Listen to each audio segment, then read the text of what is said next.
So hey guys, last 20 days back நான் ஒரு Yamaha RX100 Japan model 80s model வந்து நான் ஒன்று பர்ச்சேஸ் பண்ணியிருந்தேன் பிளாக் கலர். அதை நான் வந்து ஃபுல்லாக வந்து ரீஸ்டோர் பண்ணி உங்களுக்கு நான் காட்டுறேன்னு சொல்லியிருந்தேன். ஆக்சுவலாக அதை வந்து நான் ஃபுல் ரீஸ்டோரேஷன் பண்ணல, சுமாராக கொஞ்சம் என்னால் முடிஞ்ச வரைக்கும் அதை எப்படி ரீஸ்டோர் பண்ண முடியுமோ அப்படி நான் பண்ணியிருக்கேன்.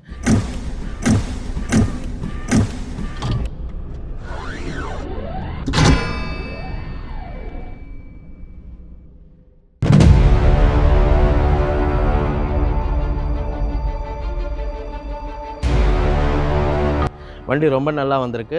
இந்த வீடியோ ஸ்கிப் பண்ணாமல் பாருங்கள். புதுசாக நம்ம வீடியோவை பார்க்குறவங்க மறக்காமல் நம்ம சேனலை லைக் பண்ணுங்கள், ஷேர் பண்ணுங்கள், சப்ஸ்கிரைப் பண்ணுங்கள். அப்போ தான் நம்ம போடுற வீடியோஸ் எல்லாமே உங்களுக்கு கண்டிப்பாக நோட்டிஃபிகேஷன் வரும். வாங்க வீடியோக்குள்ளே போய் பார்க்கலாம் வண்டி நான் எப்படி ரெடி பண்ணியிருக்கேன்ட்டு. ஓகே, இதுதான் நம்ம பிளாக் கலர் வெஹிக்கிள் நான் பர்ச்சேஸ் பண்ணேன்னு சொன்னேன் இல்லையா, 1980s மாடல் அந்த வண்டி இது தான். நான் இதில் என்னென்ன சேஞ்ச் பண்ணுறேன் அப்படின்ட்டு உங்களுக்கு நான் அப்படியே தெளிவாக சொல்கிறேன். ஃபர்ஸ்ட் ஆஃப் ஆல் பார்த்தீங்கன்னா மீட்டர் பாக்ஸ் எல்லாமே கம்ப்ளீட்டாக இதை நான் என்கிட்ட இருந்தது போட்டேன். சென்ட்ரல் லாக் போட்டுட்டேன். தென் ஆர்டி ஹேண்டில் பார் போட்டேன், ஆர்டி 350 ஹேண்டில் பாரு. தென் பார்த்தீங்கன்னா டேங்க் டோர் அப்படியே செட்டாகவே வந்து என்கிட்ட வேறு ஒரு செட் இருந்தது. இந்த டேங்க்கு இந்த டோர் அப்படியே வந்து செட்டாக மாற்றினேன். அப்புறம் கம்ப்ளீட்டாக வெஹிக்கிளில் இருக்கிற சில்வர் ஐட்டம்ஸ், அதாவது chain cover, side engine covers, head, அப்புறம் ட்ரம்மு, ஃபோர்க்கு, இது எல்லாமே வந்து சில்வர் ஐட்டம்ஸ் என்கிட்ட எக்ஸஸாக இருந்தது. அதை நான் போட்டுட்டேன். சீட் அதே மாதிரி புதுசாக போட்டது தான். அப்புறம் லக்கேஜ் கேரியரு, இந்த கேரியரும் புதுசாக போட்டது. பம்பர், பட்டர்ஃப்ளை பம்பர் போட்டேன். இந்த எஸ்கார்ட் சிம்பளம் இது என் ஃப்ரெண்டுக்கிட்ட இருந்து பை பண்ணேன், அவர்கிட்ட வாங்கி போட்டது இது. தென் இண்டிகேட்டர்ஸ், எல்லா இண்டிகேட்டர்ஸுமே வந்து நான் புதுசாக போட்டேன். ஹெட்லைட் டூமும் கம்ப்ளீட்டாக மாட்டினது தான். அப்புறம் ஃப்ரண்ட்டு மட்கார்டு அது என்கிட்டே இருந்தது, அதையும் நான் போட்டுட்டேன். ஃப்ரண்ட்டு டயர் பாருங்கள், இது பார்த்திங்கன்னா ஜாவா வீல், எஸ்டி இதுவும் போடலாம், ஜாவாதும் சொல்லலாம். அந்த வீல் வந்து நான் ஃப்ரண்ட்டில் செட் பண்ணியிருக்கேன். டயர் வந்து எம்ஆர்எஃப் டயர் போட்டிருக்கேன். அதே மாதிரி சைலன்சர் பார்த்திங்கன்னா இந்த வண்டியில் இருந்த சைலன்சர் வந்து நல்லா இல்லை, என்கிட்ட ஒரு சைலன்சர் இருந்தது ஜப்பான் மாடலு, அதை எடுத்து நான் நிக்கல் போட்டு கம்ப்ளீட்டாக பாருங்கள் பெண்டு செட்டில் இருந்து சைலன்சர் கம்ப்ளீட்டாகவே வந்து நான் நிக்கல் போட்டு புதுசாக போட்டது தான். தென் கிக்கர் மாற்றினேன். தென் பேக் சேக்கப் செட் அப்படியே மாற்றினது. பேக் அப்படியே பார்த்திங்கன்னா மட்கார்டு, இந்த மட்கார்டு அப்படியே மாற்றினேன். மேட்டு பார்த்திங்கன்னா எனக்கு ராஜ்தூத் மேட் வந்து ரொம்ப பிடிக்கும், ராஜ்தூத் மேட் மாற்றினேன்.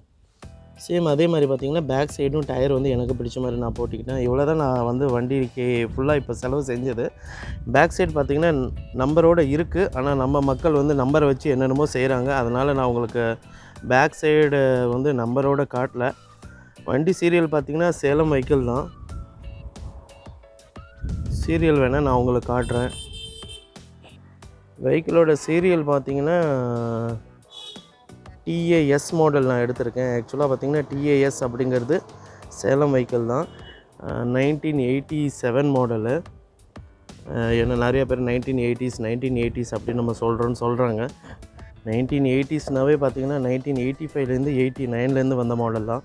நிறைய பேர் வந்து அதை குழப்பிக்காதீங்க. 80ஸ்னாவே பார்த்திங்கன்னா 85லேருந்து 89 வரைக்கும் வந்த மாடல் தான். ஆக்சுவலாக இந்த வண்டியில் வந்து இன்னும் வந்து இன்ஜின் கண்டிஷன் வந்து சரியில்லை. இன்ஜினோட ஒர்க் வந்து நான் இன்னும் பண்ணணும்.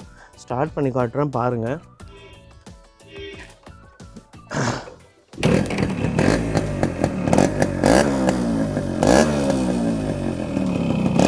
பாருங்கள், கிராங்க் சவுண்டு வருது. பிஸ்டனும் மாற்றணும்னு நினைக்கிறேன். கிராங்கு பிஸ்டன் நம்ம கம்ப்ளீட்டாக இது இன்ஜினே பிரித்தா தான் இது சவுண்ட் நல்லாயிருக்கும். அவுட்புட் சவுண்டு வந்து மேக்ஸிமம் எப்போயுமே எல்லா வண்டியில் இப்படி தான் இருக்கும். ஆனால் இன்ஜின் கிட்ட பாருங்கள் நல்லாவே சவுண்டு வருது. அந்த இன்ஜின் ஒர்க் நான் செய்யணும், நெக்ஸ்ட் வீக் செய்யலாம் அப்படின்னு பிளான் பண்ணியிருக்கேன். இன்ஜின் ஒர்க் செஞ்சுட்டு கூட நான் மறுபடியும் போடுறேன். இவ்வளோ தாங்க, இதுதான் வண்டி ஃபுல்லாக ரெடி பண்ணது. நம்ம இதுக்கே எனக்கு வந்து ஒரு 25,000 to 30,000 பக்கமாக செலவாயிடுச்சு. வீடியோவை தொடர்ந்து அப்படியே ஸ்கிப் பண்ணாமல் பார்த்துக்கிட்டே வாங்க. நெக்ஸ்ட் வீடியோ வந்து நான் இன்ஜின் ஒர்க் பண்ணிவிட்டு கூட இந்த வண்டியை வந்து உங்களுக்கு நான் மறுபடியும் காட்டுறேன்.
இந்த வீடியோ உங்களுக்கு பிடிச்சிருந்தா மறக்காமல் நம்ம சேனலை லைக் பண்ணுங்கள், ஷேர் பண்ணுங்கள், சப்ஸ்கிரைப் பண்ணுங்கள், கூட இருக்கிற பெல் ஐக்கனை மறக்காமல் ப்ரெஸ் பண்ணுங்கள்.